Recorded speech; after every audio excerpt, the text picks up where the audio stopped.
Are you ready to go hunting for some nukes? I know I am. Welcome back. We're going to dive straight into the Fallout 76 news for you today because we've got some more things coming from the gameplay event, including were there any restrictions related to capturing gameplay? Well, I've got some very surprising news about that one. Plus, we're going to be talking more about nukes. Can you really nuke anywhere?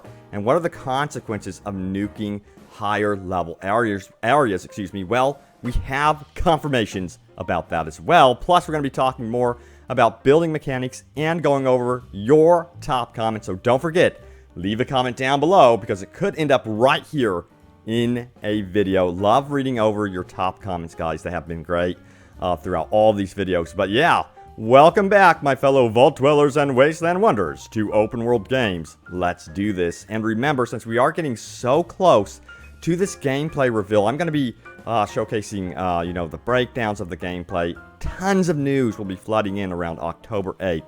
So subscribe, turn on notifications, follow me on Facebook, and turn on notifications there as well, because I'm going to be streaming this game during the beta and its launch. So really looking forward to that for sure. Also, shout out to anyone from Discord as well. Join our Discord, having a blast out there too. Alright, so also shout out to the moderators for doing such a good job. Okay, so let's talk about the gameplay event. Of course, it's over right now. It's just done, and everyone's editing their videos. So, Ulysses Jack says, "Hey Pete, just wondering if there was any restrictions placed on people attending the Fallout 76 event in terms of where they could travel and how much footage they could capture in Fallout 76. Pete Hines responds saying they played for 3 hours, the whole game was available, and we told them they could do whatever they wanted in the time they had." Holy crap. So they had access to the entire game. I thought for sure they would only have access to the tutorial phase or something like that. But this is really exciting. It means that we're going to be getting a wide variety of content and stuff from this gameplay session. I'm sure that someone went off and traveled the map and tried to survive. So I'm so excited to see what these gamers got to do and what the media got to do with this game. So that gets me super hyped. Look forward to some really unique stuff from this gameplay event. Of course, 3 hours isn't much per session, but still, if you're wanting to roam and really try to get out there, you can try that. All right, so Ulysses Jack followed up and said, "So would it have been possible in that time to finish the game or get to the point with massive main questline spoilers?" And Pete Hines said this, "Finish the game in 3 hours?" Acting like, "Are you nuts?" No, but it could perhaps be possible that they could have ventured into some Overseer quests. Of course, the Overseer quest is the main quest line in the game, so maybe that could be considered spoilers, but I'm sure many of these press and YouTubers were smart enough to make sure they didn't have anything that was overly spoilerific. But I'm wondering if anyone managed to actually launch a nuke within 3 hours. That's probably a stretch considering that this is an in-game type deal with the nuke. So we'll see what happens with that as well. I'll keep you guys updated, of course, so stay tuned. But yeah, mentioning nukes, we've got some updates about nukes as well. I did a previous video theorizing that what happens if you launched a nuke and detonated it on or over areas that are basically higher level areas like Cranberry Bog. Wouldn't that mean that higher level enemies would spawn? Wouldn't it mean it would be more difficult than lower level areas and you would get better, gear and stuff like that from that? So that was the discussion here. So Mushius, I believe it is, says, "Will you be able to nuke the Cranberry Bog as it is already a high level place and get even to an even higher level place? Or will there be a certain level that after you nuke any place, the loot and mobs will be set to?" And Pete Hines responded saying, "You can nuke anywhere," but there was a follow-up to this as well. Okay, but if you nuke a low-level place such as the forest, will it be as difficult as the Cranberry Bog after it's been nuked? Pete Hines goes on to confirm it'll be hard as hell, but I'm not sure the difference, if any, will matter much, end quote. So it sounds like if you nuke, low level areas versus high level areas, it sounds like to me it's going to spawn similar enemies. Perhaps we'll see higher level enemies in certain areas just based off the level that already exists before you nuke a certain area. But I'm crossing my fingers that down the road they evolve this post-launch to where if you do nuke higher level areas, it spawns more creative enemies, tougher battles, and stuff like that. Rarer loot drops, because we're going to get some rare stuff from these nuclear bombs, but wouldn't it be cool if you did nuke these higher level areas? It becomes even more valuable, the you know, loot and stuff from that area. So I'm crossing my fingers that they evolve that system even further down the road. I think it would be pretty badass in my opinion. So we'll see what happens with that, but either way, the nuke mechanic is really cool. It's going to be a lot of fun messing with that. And again, remember from previous videos, if you do drop a nuke on an area, it will eventually reset that area over time. So it's not going to be like you can drop 10 nukes over time on one map and desolate the entire map. No, nuclear areas will be, you know, reset down the road. All right, let's talk about building mechanics right now. So this was a very interesting discussion I stumbled upon on Twitter between Pete Hines and a fan. And a lot of us are wondering, you know, if you go into a server and you build somewhere and then you leave that server and you go back to your game, could it be that someone has built in your place, you know, since you do leave a server and all of your building materials go with you and everything? Well, that's the discussion, so let's go into it right now. Jacob says, "Hey Pete, theoretical question. If I were to loot a house back out of the game and reload, would the house be re-lootable?" Don't worry, we'll get into those questions in just a moment. And Pete Hines says, "No, it is not dependent on you. It is set inside the world, and things would respawn for several hours." No, I'm not telling you how many. Interesting. And follow-up question, that doesn't make sense. If we back out of the game, those 23 people will have a new 24th person by the time I reconnect. Thus, the house should be relootable because I will be with 23 new people. Your answer essentially states I'm competing with every player worldwide for loot. Pete Hines says this, "You are for things placed in the world. You aren't for containers." I guess the answer is maybe.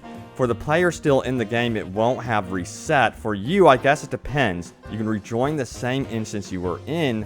Example, play with a friend, drop, and then rejoin them. End quote. So from what I gather here from these statements from Pete Hines, it sounds like to me that there's going to be certain areas in the game regarding loot where you are going to have to compete with other players on the server, and that's going to really encourage PvP for sure. But then again, you know, it was mentioned if you're like in a PvE scenario, everyone that, you know, takes on a monster or creature will get some sort of loot from that monster, and then also everyone will get similar XP, even if they're not engaging the creature as much. However, if you do get that kill shot, you're going to get more XP and stuff like that. So as you can see, they do want to encourage different types of gameplay here based on their loot system. It's going to be interesting to see how it all works and how it will play out in the end for sure. Now, mentioning what I said previously about